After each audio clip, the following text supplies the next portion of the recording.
നമസ്കാരം. കൊല്ലം കരുനാഗപ്പള്ളിക്കടുത്തുള്ള ക്ലാപ്പനപ്പള്ളിയിലെ പെരുന്നാളാണിത്. വളരെ പ്രശസ്തമായ പെരുന്നാളാണ്.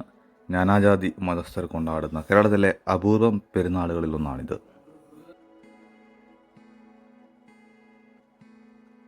എൻ്റെ കുട്ടിക്കാലത്ത് ക്ഷേത്രങ്ങളിൽ പോകുന്നതിനെക്കാളും കൂടുതൽ ഞാൻ പോയിട്ടുള്ളത് ഈ പള്ളിയിലാണ്.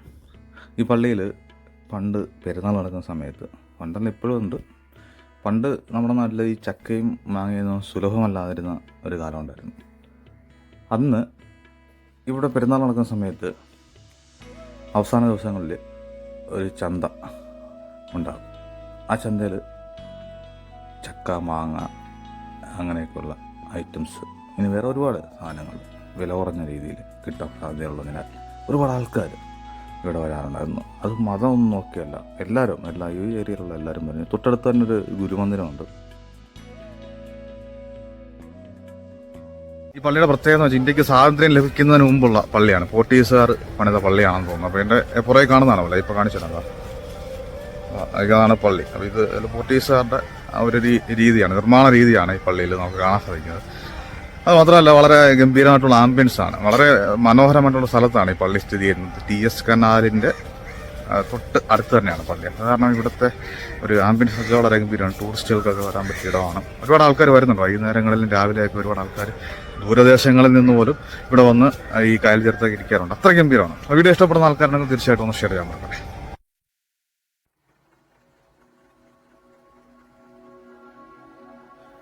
ഈ പള്ളിയുടെ ചരിത്രത്തിലേക്ക് പോവുകയാണെങ്കിൽ 1840 നിന്ന് ആരംഭിക്കാം.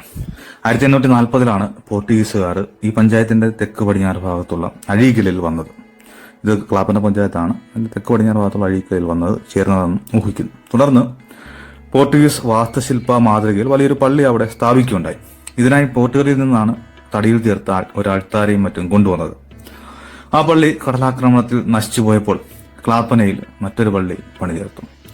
പോർട്ടുഗീസ് അൾത്താരയും മറ്റും പുതിയ പള്ളിയിലേക്ക് മാറ്റുകയും ചെയ്തു. കൊച്ചു എടത്ത പള്ളി എന്ന് വിളിക്കപ്പെടുന്ന ക്ലാപ്പന സെന്റ് ജോർജ് പള്ളിയാണ്. ഇതിന്റെ മുന്നിൽ സ്ഥാപിച്ചിരിക്കുന്ന ഒരു കൊടിമരം, ആ കൊടിമരം കണ്ട, അത് കടൽ വെള്ളത്തിലൂടെ ഒഴുകി വന്ന ഒലിവ് തടിയിലാണ് പണിതിട്ടുള്ളത്. ഏതോ ഒരു സമയത്ത് വെള്ളത്തിൽ കൂടെ ഒഴുകി വന്നതാണ്. കടൽ വെള്ളമാണോ കായൽ വെള്ളമാണോ എന്ന് എനിക്ക് കൃത്യമായിട്ട് അറിയത്തില്ല.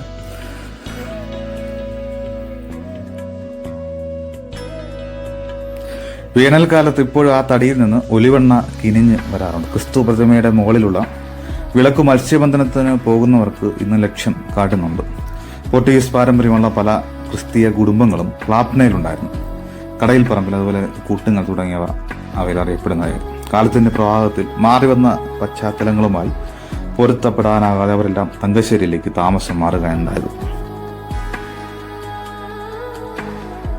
ജർമ്മനി, പോർട്ടുഗൽ തുടങ്ങിയ വിദേശ രാഷ്ട്രങ്ങളിൽ നിന്നുള്ള വികാരിമാർ ക്ലാപ്പന ഇടവക ഭരിച്ചിട്ടുണ്ട്. ഇതിൽ ജർമ്മൻകാരനായിരുന്ന ഫാദർ പയസിന്റെ സേവനം ശ്രദ്ധേയമായിരുന്നു. മിഷണറി പ്രവർത്തനത്തിൽ ക്ലാപ്പനയിൽ നിന്നും പലരും പങ്കാളികളുമായിട്ടുണ്ട്.